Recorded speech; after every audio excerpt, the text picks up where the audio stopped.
Breaking news out of the San Fernando Valley, the LAPD and city sanitation crews are clearing out a large homeless encampment. Perhaps it's not surprising why RVs have become the final rung before someone falls out of the housing system.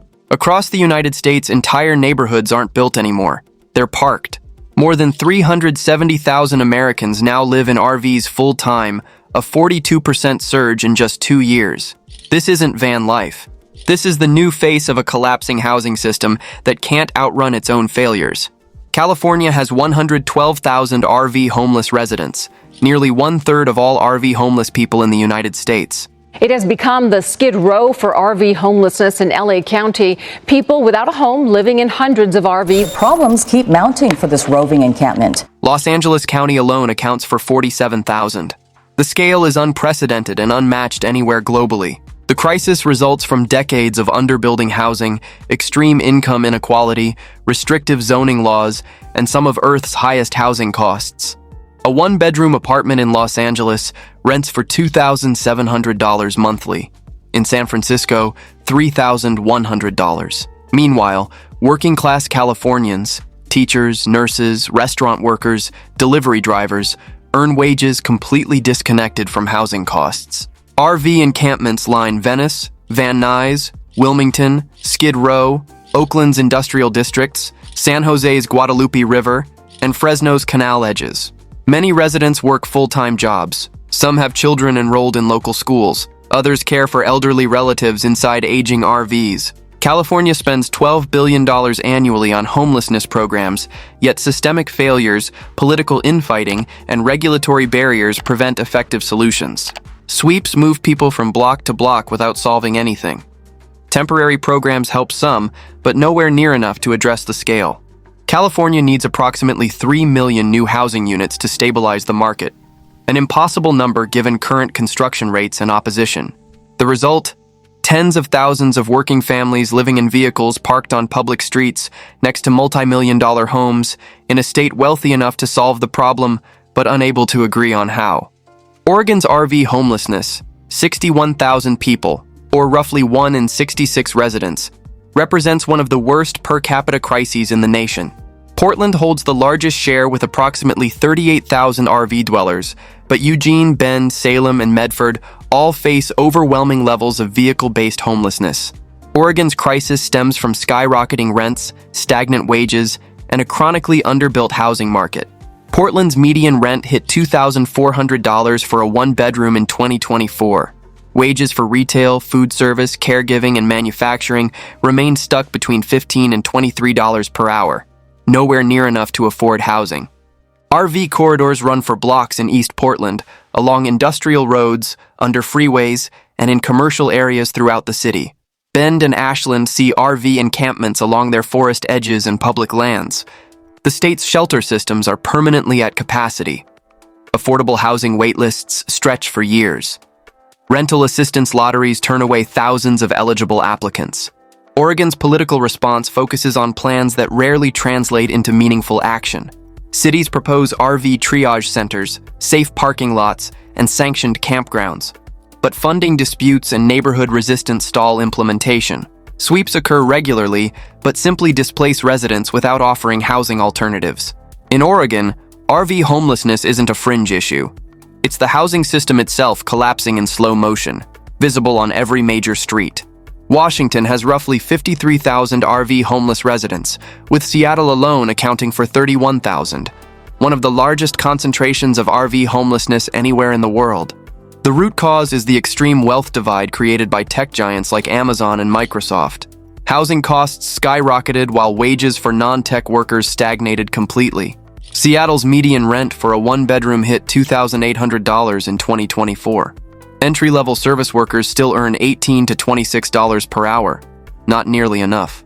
RV corridors stretch across Ballard, Georgetown, Soto, Interbay, Aurora Avenue, and parts of West Seattle. These communities aren't made up of stereotypical homeless populations. People working every single day, but priced out of the city they serve. Policy responses fail repeatedly. Seattle creates safe parking zones, then shuts them down after neighborhood backlash. Sweeps displace thousands, but no alternative housing exists to replace what's taken. Smaller cities like Spokane and Tacoma face the same crisis with even fewer resources available. Washington's RV crisis is the most visible example of an economy that rewards high-income workers while pushing everyone else into survival mode. Tens of thousands now live in vehicles parked on streets next to luxury condos and corporate offices, symbols of an economic gap that can no longer be ignored or hidden. Colorado's RV homelessness population, now 42,000 people, is one of the fastest growing in the country. Denver, Colorado Springs, Fort Collins, Boulder, and every mountain resort community have seen visible transformation over the past 5 years. Colorado's booming tech and tourism economies brought high-paying jobs and wealthy retirees, but the state didn't build the housing required to match that explosive growth. Denver's median home price exceeded $600,000 in 2024. Boulder hit $800,000 and continues climbing. RV encampments form entire corridors in Denver neighborhoods like Globeville, Elyria Swansea, and parts of Federal Boulevard. Colorado Springs has RV lines along industrial districts south of downtown. In the mountains, workers park RVs in national forests or employee lots and commute to resorts like Aspen, Vail, and Breckenridge, places where entry-level housing often costs $500,000 or more. The state's response has been a patchwork of ineffective pilot programs that help only small numbers. Denver's tiny home villages house a fraction of the actual need. Sweeps cost millions, but simply push people from one street to another. Statewide housing initiatives move slowly, blocked by local zoning and community opposition. Colorado has the wealth to solve its crisis, but political fragmentation and local resistance prevent any coordinated statewide approach. For thousands of residents, many with full-time jobs, the RV is no longer recreational. It's the only home the market allows. Florida's RV homelessness has exploded to 38,000 people, reflecting a perfect combination of housing speculation, insurance collapse, and climate-driven displacement. No state transformed faster or more dramatically in recent years. Florida's property insurance crisis pushed thousands of owners to sell or abandon homes. When insurance premiums doubled or tripled, many landlords took rentals off the market, leaving fewer units available for renters. Simultaneously, hurricane survivors, especially in southwest Florida, found themselves unable to rebuild or insure damaged homes. Many relocated to RVs permanently. Rents skyrocketed across the state. Miami averages $2,300 for a one-bedroom, Tampa $1,900, Orlando $1,800. But tourism workers, Disney employees, hotel staff, servers, housekeepers earn $12 to $16 an hour with no benefits or reliable schedules. RV homelessness clusters in predictable patterns. Miami-Dade's industrial areas, Tampa's Sulphur Springs and Nebraska Avenue corridors, and Orlando neighborhoods near Orange Blossom Trail. Many residents work full-time at theme parks and hotels, but cannot afford traditional housing anywhere within commuting distance. Cities rely almost exclusively on enforcement, towing, ticketing, and posting no overnight parking signs everywhere. These policies disperse RV dwellers temporarily, but solve nothing long-term. Florida's crisis is the clearest example of how climate change, corporate housing speculation, and low-wage economies collide catastrophically. For tens of thousands of Floridians, their RV isn't an adventure. It's the last affordable roof left. Texas's RV homelessness crisis is now tens of thousands deep, concentrated in Austin, Dallas, Houston, and San Antonio.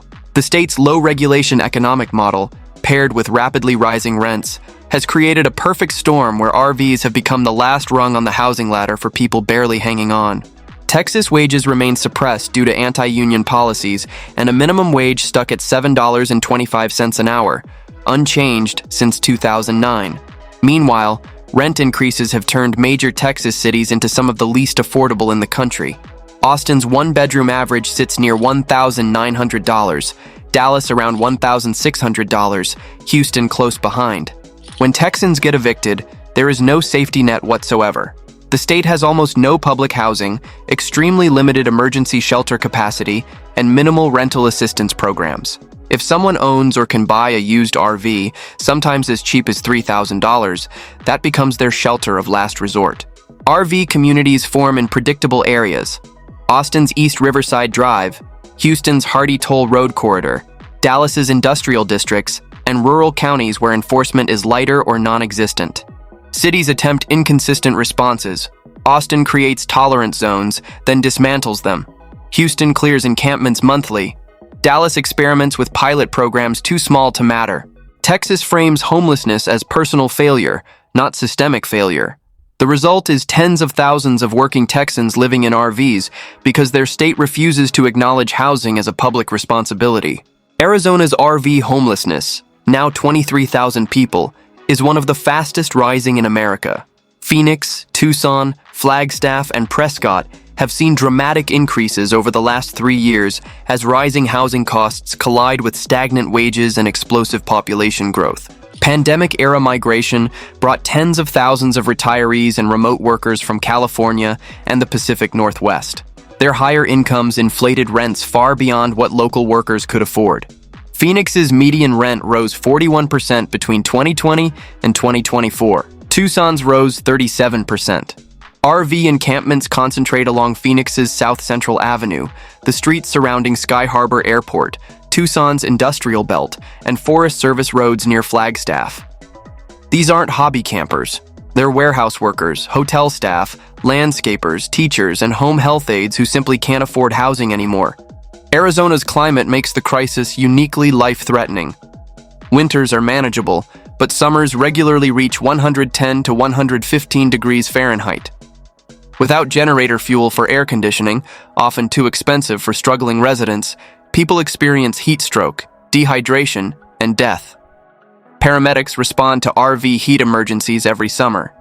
The state's response has been slow and fragmented. Phoenix and Tucson debate safe parking programs, but rarely implement them effectively. Forest closures push RV dwellers farther into remote areas without services.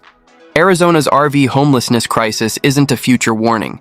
It's a present disaster visible on every major road leading in or out of Phoenix, Tucson, and Flagstaff. Nevada's RV homeless population sits around 18,000, with most concentrated in Clark County. Drive down Boulder Highway or the industrial zones near Nellis Air Force Base, and you'll see miles of RVs, Class A motorhomes that once sold for $100,000, now retrofitted with tarps, plywood, and makeshift additions because they've become permanent homes. The core of Nevada's crisis is the cruel paradox of Las Vegas. The economy is built entirely on low-wage service labor, yet the city's rental market mirrors major coastal metros. Housekeepers, bartenders, dealers, cooks, and security guards earn $16 to $24 an hour, but a two-bedroom apartment averages $1,870. Studios run $1,300. Even residents working 2 full-time jobs can't meet the income requirements for traditional housing. With no robust public housing system and Section 8 waitlist closed for years, thousands turn to RVs, often older models bought cheaply from Craigslist, as their only available shelter option.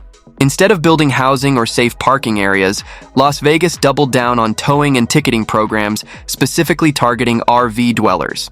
City officials label the crackdowns as public health enforcement, but the policy effectively criminalizes poverty while generating revenue.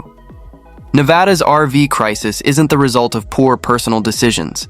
It's the outcome of a state where the people who keep the lights on in casinos literally cannot afford roofs over their heads. Montana's RV homelessness rate, now 13,500 people, sounds small compared to big coastal states, but relative to population, it's one of the worst in America. With barely 1.1 million residents statewide, that means 1 in every 75 Montanans lives in an RV in 2025.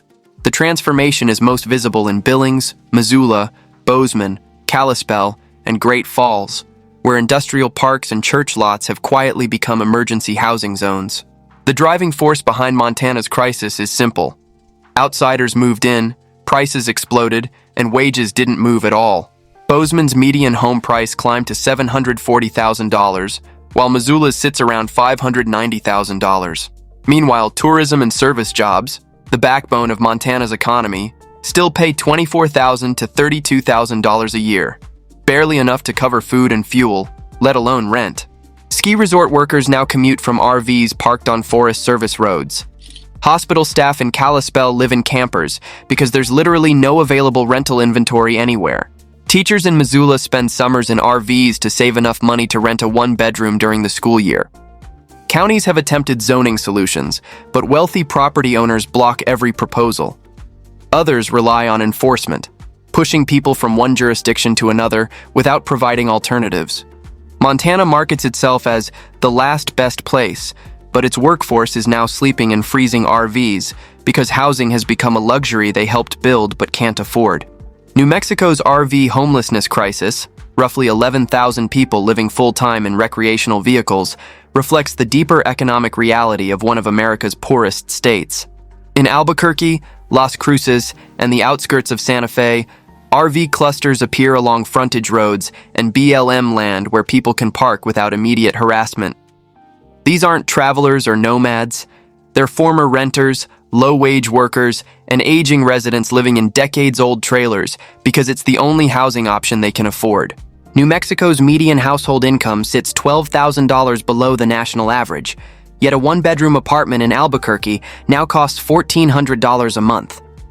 With typical wages around $17 an hour, the math doesn't work. First month's rent, last month's rent, and a security deposit exceed $4,000, more than most residents can provide, especially those with unstable job histories or gaps in income. RV encampments around the Rio Grande and West Mesa have become de facto communities with no running water, no sanitation, and no services whatsoever. Cities like Albuquerque attempted designated RV zones, but neighborhood opposition killed the plans. Las Cruces passed a 72-hour parking limit that simply forces endless displacement. New Mexico highlights a harsh truth. Millions of Americans are not choosing RVs for lifestyle. They're choosing RVs because the cheapest trailer on Facebook Marketplace costs $8,000, while the cheapest apartment requires paperwork, income verification, and cash most people simply do not have. Georgia's RV homeless population has surged to around 15,000 people in 2025, with Atlanta accounting for nearly half. The crisis here is fueled by rapid population growth, soaring rents, stagnant wages, and a complete lack of affordable housing development to meet demand. Atlanta's median rent for a one-bedroom hit $1,750 in 2024, while typical wages for retail, hospitality, logistics, and healthcare support remain between $12 to $20 per hour. For many residents, especially single parents, this cost gap becomes impossible to overcome. RV homelessness concentrates along Fulton Industrial Boulevard, the I-285 perimeter, parts of Gwinnett County, and abandoned commercial parks in Clayton County. Many RV dwellers are working families employed at Hartsfield-Jackson Airport, Amazon facilities, or Atlanta's huge service sector. Rural Georgia has its own crisis. In towns around Macon, Augusta, and Savannah, RV clusters grow near old highways where rent hikes pushed out longtime residents who had lived there for generations. Georgia's policy response is minimal at best. Shelters are overcrowded, counties underfund supportive services, and zoning codes make it nearly impossible to create legal RV-safe parking areas. Landlords routinely reject applicants with low credit, even if they can afford rent. The result is a growing shadow population of people living in campers behind gas stations, in industrial zones, or on cheap leased lots outside city limits. Georgia markets itself as a booming business hub, but behind the skyline, thousands of working families now live in towable homes. Tennessee's RV homeless count has climbed to nearly 14,500 people, fueled by skyrocketing rents, massive inward migration, and service industry wages that haven't budged in a decade. Nashville, Knoxville, and Chattanooga are the epicenters of this transformation. Nashville's growth shattered the city's housing affordability. A one-bedroom now costs $2,000 a month, up almost 60% since 2019. Chattanooga and Knoxville aren't far behind. Meanwhile, Tennessee wages remain among the lowest in the Southeast. A restaurant worker makes $2.13 plus tips. Warehouse workers earn $15 to $17. These wages cannot sustain the new rental landscape. RV homelessness spreads along major corridors like Murfreesboro Pike, the industrial belt near Chattanooga's rail yards, and Knoxville's east side. Many residents work at Amazon warehouses, hospitals, construction companies, and tourist attractions. But Tennessee requires stricter rental qualifications than almost any southern state, often 3 to 4 times the monthly rent in documented income. With few shelters, no significant public housing expansion, and landlords rejecting applicants with imperfect credit, thousands turn to RVs as the only available shelter option. Politically, Tennessee frames homelessness as a criminal issue rather than an economic one. In 2022, the state even passed a law making it a felony to camp on public land, pushing more people into RVs parked on private lots or hidden rural areas. Tennessee's RV crisis reveals an Appalachian housing collapse happening in slow motion, hidden beneath the state's booming tourism advertisements. Louisiana's RV homeless population reached approximately 12,000 people in 2025, driven by a combination of economic hardship, hurricane displacement, and collapsing rental markets. This is one of the few states where natural disasters play a direct, ongoing role in RV homelessness. After Hurricanes Laura, Ida, and Zeta, tens of thousands lost homes, and many received FEMA trailers, temporary housing that often became permanent because rebuilding was financially impossible. Years later, many families are still living in those RVs, parked in driveways, lots, or new encampments outside cities like Lake Charles, New Orleans East, Houma, and Lafayette. Even outside disaster zones, Louisiana's wages remain among the lowest in the nation.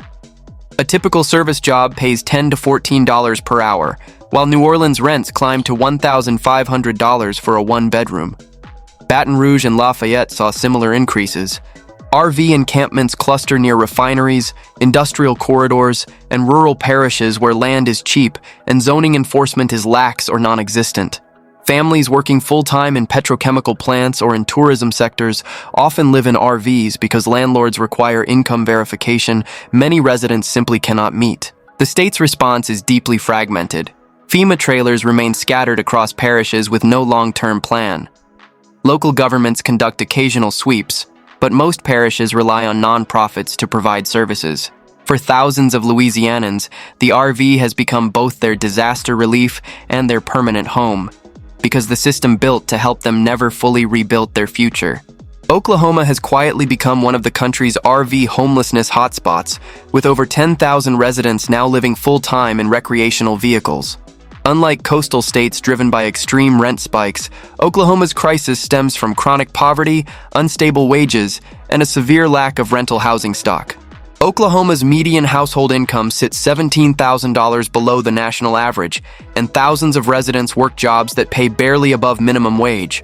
A server making $3.63 plus tips or a warehouse worker earning $13 per hour cannot survive in a rental market where even basic apartments in Tulsa and Oklahoma City now cost $1,200 to $1,500 a month, prices unheard of in the state a decade ago.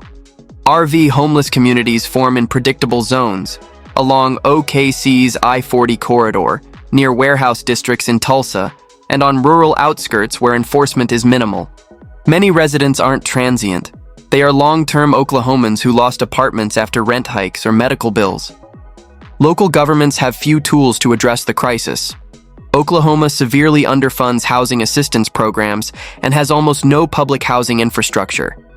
Shelters run at capacity and often don't accept families. That leaves RVs as the default safety net for thousands of households. The most alarming trend?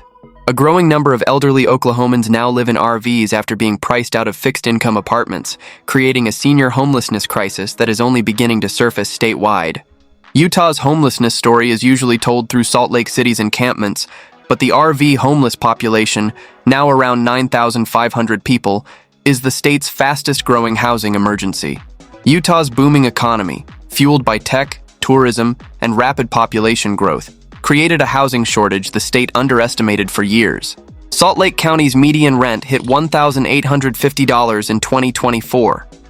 Utah County isn't far behind. Yet wages for Utah's largest workforce sectors, hospitality, retail, food service, remain in the $13 to $18 per hour range. That mathematical mismatch pushed thousands of working families into RVs. Drive along the Wasatch Front, and you'll see the truth clearly. RVs cluster near West Valley's industrial zones, the outskirts of Ogden, and the sprawl between Provo and Spanish Fork. Many residents work full-time jobs but can't meet the 3 times rent income requirement landlords demand. One unique factor is Utah's massive family size. When a family of 6 gets priced out, shelters aren't an option. They're full or can't accommodate children. An RV becomes the only available shelter, even if it's a 20-year-old trailer with failing electrical systems. Utah officials respond with periodic sweeps, citing public health, but provide few alternatives. The state invests heavily in long-term housing programs, but demand exceeds supply by tens of thousands of units. Utah's image as a thriving, family-friendly state now hides one of the fastest expanding RV homelessness crises in the Mountain West. Idaho rarely makes national headlines for homelessness, but the RV crisis here is accelerating faster than the state can keep track of. As of 2025, an estimated 7,800 Idahoans live in RVs full-time, a staggering figure for a state with barely 2 million residents. The explosion began between 2020 and 2024, when Idaho became one of America's fastest-growing states due to out-of-state migration. Californians, Washingtonians, and Oregonians moved in by the tens of thousands, and their higher incomes drove housing prices into the stratosphere. Boise's median rent jumped 41% in 3 years, making it one of the least affordable mid-sized cities in the country. Nampa and Meridian saw similar spikes. Meanwhile, Idaho's service wages remained stuck between $11 to $16 an hour, a range that can't support Boise's new $1,600 one-bedroom rents. RV homelessness concentrates along Highway 20, in pockets near Garden City's industrial zones, and in the rural fringes of Ada and Canyon counties where people can park without drawing immediate attention. Many of Idaho's RV homeless are construction workers, warehouse employees, and service industry staff who helped build Idaho's boom but were priced out of its benefits. Politically, Idaho struggles with acknowledging the crisis at all. State leaders insist homelessness is imported, not local, even as families quietly live in RVs outside schools, hospitals, and job sites. The state's lack of shelters and affordable housing programs means RVs have become Idaho's unofficial emergency housing system. What you just saw isn't a warning. It's the new reality of America. Tell us in the comments what RV homelessness looks like where you live and what changes your city is seeing. And before you go, watch our next video. It exposes the hidden forces driving this collapse even faster than anyone expected.